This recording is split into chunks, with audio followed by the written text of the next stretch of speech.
저기 조셉이 알 정도면 진짜 이거는 뭐 누구나, 예. 예. 우리나라 사법사상 최장 기간 8년간 소년 재판을 맡은 호통 판사 우리 천정호 판사님입니다. 예. 반갑습니다. 맞습니다. 예.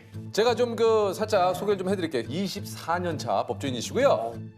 2010년부터 2018년까지 우리나라 사법사상 유일하게 8년간 소년 재판을 맡아 12,000여 명의 소년범들을 재판을 하셨습니다. 저는 약간 프로그램 이제 코너 짤 때 했어요. 문세윤 씨가 판사 역할을 막 해야 될 때 네. 이제 판사님의 영상을 보면서 네. 어떤 톤이나 이제 이런 연습을 조금 했어요. 이제 했었거든요. 네. 어떤 톤이었어요? 좀 연습. 그러니까 뭐 예를 들어서 거기서 이제 뭐 자기가 코빅 법정이라고 해서 이제 문세윤 씨가 해서 그렇게 해서 할 수 있다고 생각했나? 하면서 뒤에를 이제 있다고 생각했나? 하면서 뒤에를 이제 저희가 조금 그게 뭐야? 예예. 아 저희가 뒤에만 약간 살리려고 해서 그래가지고 우리 그래서 할수 있다고 생각했어. 그래서 저희가 이제 이거를 하다가 문세윤이 잘하니까 문세윤 씨가 좀 이제 하자. 예. 판사가 오죽했으면 호통을 치겠습니까? 채통도 없이. 소년 재판이 그 당시에 아이 한 명에 그 할애되는 시간이 평균 잡아보니까 3분밖에 안 돼요. 3분이요? 네. 아 그럼 그 그냥 짧은 시간은 다 판결을 내리죠. 예, 너무 이제 사건이 많아서 아이들이 3분의 그 재판을 받고 집으로 돌아가게 되면 이 법정에 대해서 경각심을 못 가질 수가 있을 것 같아서 일본 같은 경우에는 한 건에 1시간 하던데 우리는 그 3분을 가지고 어떻게 활용할까 하는 마음에 이제 아이들이 다시는 법정에 서지 말기를 바라는 마음에서 이제 호통을 친 거죠. 네. 처분은 이렇게 사실 이제 형법보다는 소년법이 기본적으로 가볍게 처벌할 수 있도록 그렇죠, 그렇게 돼 그렇죠. 있지 않습니까? 그 가벼운 처벌을 하는데 이 경각심마저 못 가지고 간다면 맞아요. 다시 법정에 설 가능성이 높거든요. 맞습니다. 맞습니다. 제가 3년 동안 그 재법정에 5번 선 아이도 있거든요. 어우. 그러니까 이제 사회가 너희들에게 얼마나 이렇게 관용을 베풀고 있는지를 알기를 이걸 좀 바라는 알기를 마음에서 바라요. 이제 호통을 치고 다시 오면 그 엄한 처벌을 하겠다고 이제 경고를 내리는 거죠. 요즘 그 사회적으로도 그런 이슈에 대해서 많은 분들이 좀 처벌이 너무 가벼운 것이 아니냐.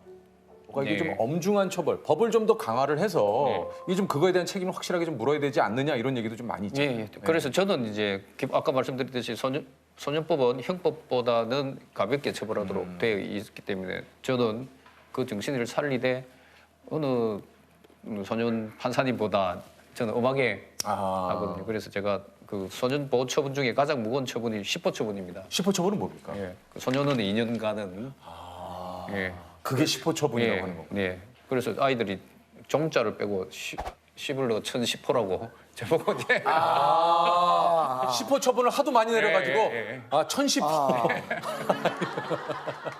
그래서 이제 저도 이제 벌할 때는 정확하게 하지만 처벌한 이후에 그럼 재부비행을 막기 위해서 우리 사회가 네, 좀 더 노력했으면 좋겠다는 그렇죠. 그런 그러니까 바람에서 지금까지 축구도 활동했습니다. 같이 하시고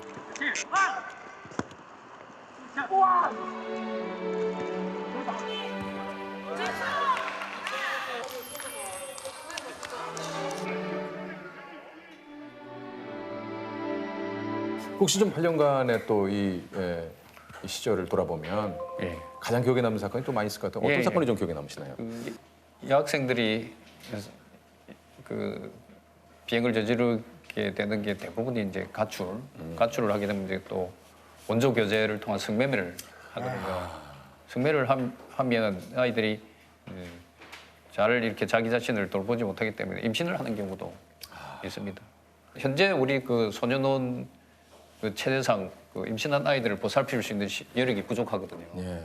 그래서 이제 임신하게 되면 소년원에 보내야 될 그 비행 내용임에도 불구하고 이제 집으로 돌려 보내는 경우가 많습니다. 근데 이 아이가 이제 가출해서 남자친구들 2명 또 여자친구 1명은 총 4명이 이렇게 이제 짝을 지어서 가출해서 이제 많은 비행을 저질렀습니다. 그리고 재법정에 서게 됐고요. 제 친구에 대해서는 소년 2년 처분을 내렸습니다. 10호 처분을 내렸고요. 10호 처벌 내리셨고. 예. 이 아이도 10호 처분을 받아야 되는데 판사님 제가 임신했으니까 예, 지금 이게 임신한 이유가 그 원조교제 나갔다가 강제로 성폭행 당하고 그래서 임신한 거니까 낙태 조건이 되니까 낙태해야 된다고 집으로 돌려보내달라는 겁니다. 그래서 제가 이제 이 사실을 알아봐야 될 거 아닙니까? 알아보니까 그게 거짓말이고 같이 이제 가출했던 남자친구 사이에 이제 임신한 게 경우였어요. 이 경우에 이제 저는 이제 고민을 해야 됩니다. 왜냐하면 15초분을 해야 될 아이고 이 아이를 이제 소년원에 보내게 되면 낙태 조건이 안 되기 때문에 그 퇴원시키지 않거든요. 그럼 소년원에서 이제 출산을 해야 되거든요. 네. 아, 근데 집으로 돌려보내면 이 고귀한 생명이 이제 희생되는 상황입니다. 그 두 상황에서 이제 소년을 보내게 되면 아이가 미혼모로서 고등학교 1학년 여학생이 이제 출산해야 되고 그렇지 않으면 이제 낙태를 해야 할 상황입니다. 그래서 여러분이 어떻게 재판을 해야 될지 저 한 달 동안 이 사건 때문에 고민하고 잠도 못 자고 그렇게 했습니다. 그래서 제가 저는 뭐 개인보다는 법관이란 직위가 있기 때문에 근데 먼저 선택을 했죠. 그래서 아이를 소년을 보냈고요. 소년을 보내서 이제 임신 9개월 좀 돼서 이제 소년에서 연락이 왔어요. 화사님 이제 이 아이가 이제 더 이상 낙태할 수 없으니까 집에 가서 출산할 수 있도록 네네. 해달라는 겁니다. 그리고 이제 산딸이 다 된 아이를 만났는데 너무 미안하고 그래서 이제 그 전날 이제 배내적을 하나 준비해가지고 아이한테 주면서 미안하다. 네 그렇게 하고 그 당시에 이제 법정에서 많은 분들이 계신데 그 많은 분들이 울었습니다. 그 아이 때문에 울었고 그 다음날 제가 그 아버지한테도 너무 미안해가지고 개인적으로 오더라도 뭐 저한테 화풀이라도 하시라는 김에 이제 법원 근처에 오시려 해가지고 아유 고깃집에서 식사 대접을 했는데 아유 그분이 너무 양반이시라서 아무 소리도 못 하시고 아이한테 뭐 고기 쌈 싸가지고 입에 넣어주기만 해가지고 제가 너무 죄송하고 그랬습니다. 네, 그 사건이 제 평생에서 가장 이제 기억에 남을 겁니다. 왜냐하면 그 아이는 그 미혼모 시설에서 출산을 해서 입양이 됐고요. 평생 이제 그 비행소녀 재판받은 소녀는 이제 입양한 아이들 기억할 것이고 또 입양한 아이는 또 어머니가 누군지 아버지가 누군지 궁금해할 건데 그런 인연을 제가 만들었다는 게 저로서 가슴이 아픕니다. 아직도 소년 재판은 또 판사들 세계에서도 뭐 특별히 선호하거나 하는 것은 아닙니다. 왜냐하면 한 20년 정도 근무하면 변호사로 나가는 경우가 많습니다. 변호사 활동을 함에 있어서 소년보호처분 경력은 전혀 도움이 안 되거든요.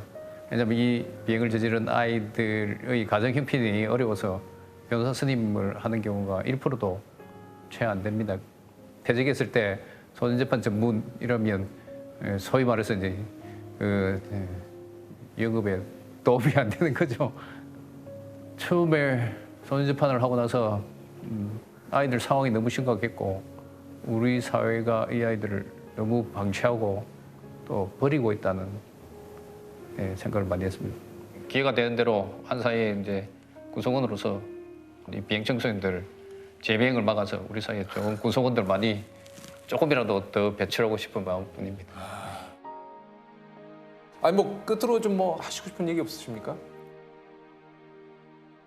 그 비행 청소년들이 그 이제 비행을 저지르게 된 환경적인 원인이라든지 내면적인 원인들이 많은데 비행이나 범죄의 결과만을 보시고 아이들에 대해서 그 결과에 대한 처벌을 요구 많이 하셨습니다. 그런데 어른들의 경우에는 그렇게 접근해도 됩니다만은 아이들은 살아온 날보다 살아가야 될 날이 많기 때문에 이른 나이에 전과자라는 낙인을 찍어버리면 그 아이 인생도 문제가 되겠지만 우리 사회 전체의 건강한 구성원이 줄어들 수밖에 없습니다. 그래서 저는 그것 때문에 엄벌을 하되 처벌한 이후에 그냥 한 사회 구성원으로서 어른으로서 그 아이들을 재비행을 막기 위해서 노력해갖고 우리 국민들께서 비행 청소년들 범죄 결과가 보도되었을 때 거기에만 집중하지 마시고 그 뒤에 이 아이들이 어떤 상황에 처해 있는지 한 번이라도 봐주시면 그 아이들을 이해하는 데 조금 도움이 되고 우리 사회가 좀 더 나은 방향으로 가는데 많은 힘이 되지 않을까 그렇게 생각합니다. 그래서 조금이라도 여러분들께서 관용을 베풀어 주시면 이 아이들이 커서 우리 사회에 참 좋은 어른들이 많았다 하는 그런 추억하는 사이가 되면 좋겠다고 생각합니다. 네. 알겠습니다. 소국이 잘 있었어. 오늘 친구 왔대. 정국이 잘 있어요.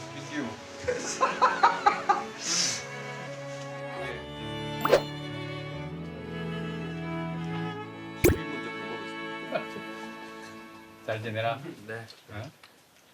네, 쑥스럽지?